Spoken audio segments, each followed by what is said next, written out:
ちも爆上げバナースピード爆上げブンブンブン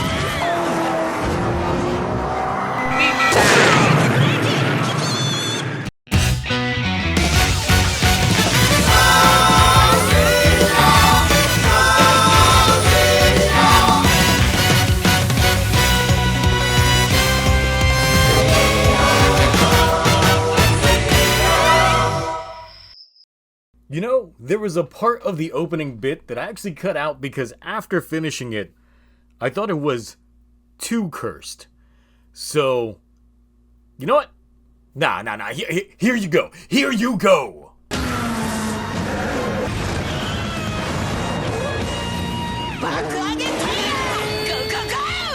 Yahoo!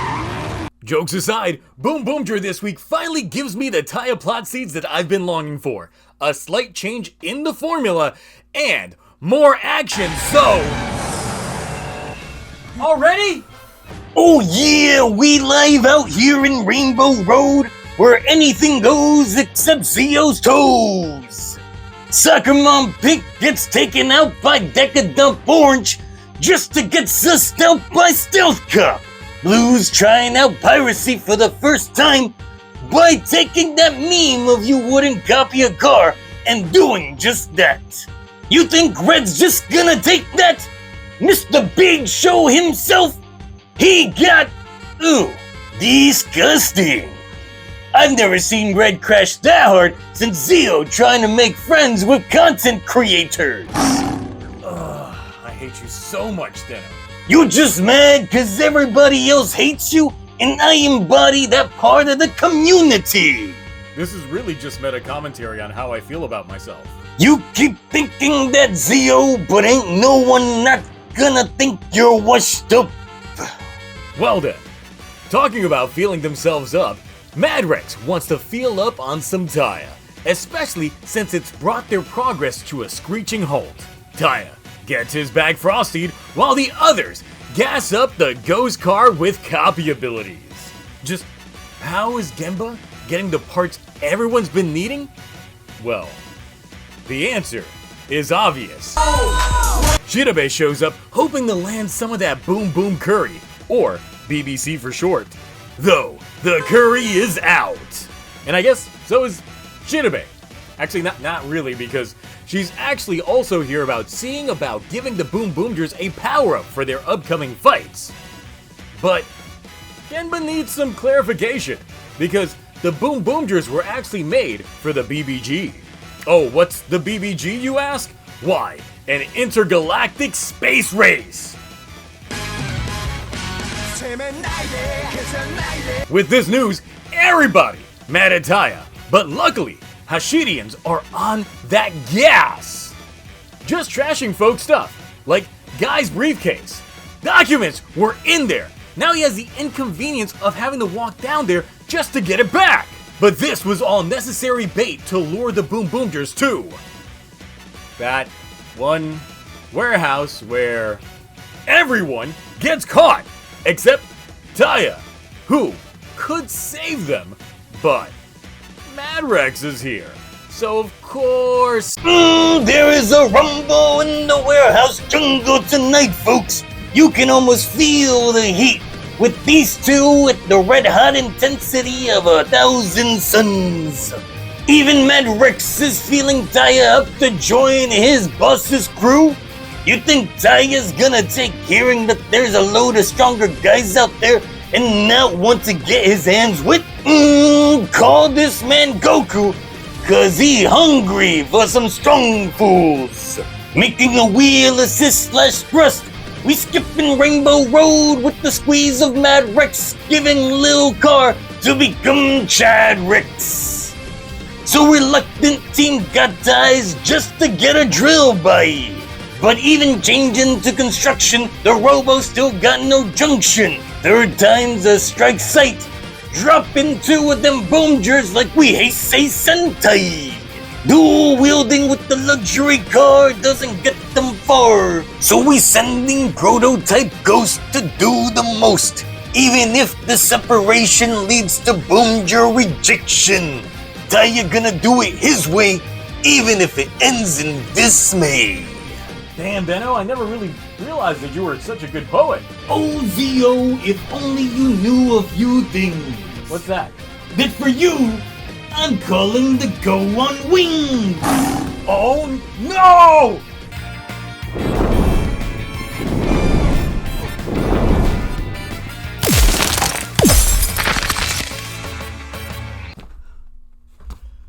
With this episode of BoonBoomger, we get...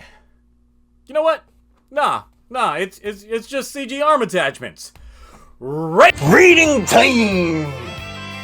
This episode had the makings of a segue into bigger things and major shakeups. It did exactly what it needed to do to get me back invested by giving me the narrative that I needed to clutch back onto. Taya gets some insight into his being, and that fight was actually really damn good. And if y'all missed Sunday night's Twitch stream, after the episode, we rewatched the fight with Gotchard's Watch of Fire, and it hit just about every note. You know what? I'll put the clip in the description below. That moment ended up enriching the episode so much more than I thought, but even without it, this episode gets the ABBA Ranger A! Man, it's a good thing I'm recording this on a Wednesday, because the amount of spoilers that dropped for BoonBoomger following this episode was crazy! But first, we do have to address that it seems like Taya's motivations were less world-serving and more self-serving, since the plan from the outset appears to have been forming the crew to race in the BBG. It seems like everyone's skill set is required to have a well-rounded team, with our main trio holding the midfield, Boom Black being the front guard, especially being able to replicate them police cars to be able to prevent anyone from breaking the center, and Orange with the big backside. I mean, construction cars, that would be the muscle as well. I think this week's episode gives us the secretive practice Taya's been having the others partake in, but it's awkward how Genba was the only one that was in on the deal. Now, this is an aspect to Taya that we haven't really seen before, as the guy knows how to keep his secrets, but it doesn't elevate him any more for me and still makes him my least favorite member of the team. Now, next episode does give us more context on his backstory, so that is a subject to change. Side tangent though, Toei, can you stop with that abandoned warehouse for action shots for at least like a month? The warehouse has been putting in work between this show, Gotchard, Five's Paradise Regained, all the geek shit. At this rate, I'm expecting the next big crossover to happen just in that warehouse. And look, I know that warehouse has been around a long time. But really, we had it this episode in BoonBoomger, and then we had it like 2 episodes ago in BoonBoomger. We're not even at the teens yet for these episodes, and it's already replicated so many times. Okay.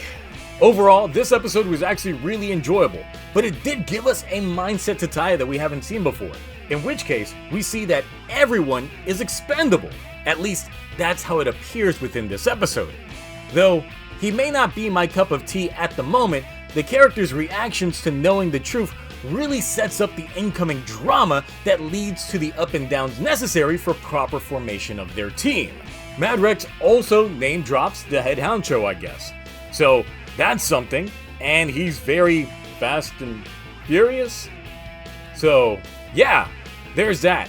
So, the seed plants are there, but also a quick side thing about the villains that I didn't really think about before until I watched Padera Asterix's video on their BoonBoomger thoughts, which, you know what? Give the guy some love and tell him Zio Agito sent you, because, you know, we gotta support them small toku creators. Anyway, the villains are actually less like villains and more courteous than one would expect. They really don't seem that bad, because think about it, they haven't really caused massive damage. It's mostly just been hindrances in people's daily lives, but they still obey traffic safety guidelines, and even Mad Rex was nice enough to knock on the door of each stall before keying that one toilet. Also, most of the places that the Hashirians have been settling in have been pretty void of human life. So this is probably the most chill I've ever seen Mafia folks. All they're really wanting is to get that gasoline, which, now that we know about the BBG, maybe it's the energy that they need to properly race themselves. I mean, if we go speed racer logic, a lot of the racers competing are bought and paid for, and that could be the situation here. Though, I wonder if Taya finds out that they need the gasoline in order to be able to compete properly, he might actually let them take some gasoline just so they can have a fair and proper race.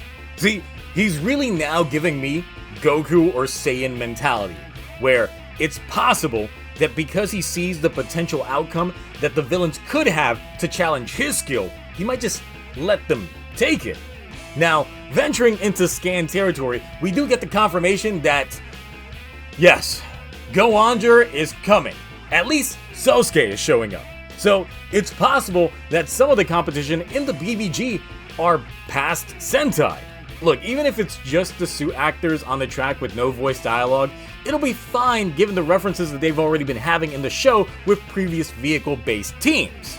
Also, I previously speculated, and I forget if it was on these reviews or if it was on Tokutonic, that I would like there to be an equivalent of Bondrio, but on the villain side. And it looks like we're indeed getting that. But I also stated that I want this season to bring back an evil Sentai team. And if there's an evil Boom Boom, then maybe there's an evil BoonBoomger team. Maybe that's how we get Violet. It's speculation like that which gets me hype about the prospects on what the show has to offer.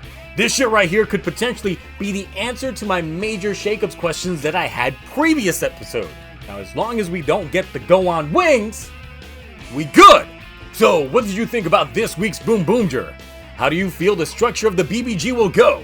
How about the Hashirian shakeups? The scans did show us a new baddie outside of the evil-looking Bondrio, but they look more like another commander than the big boss already.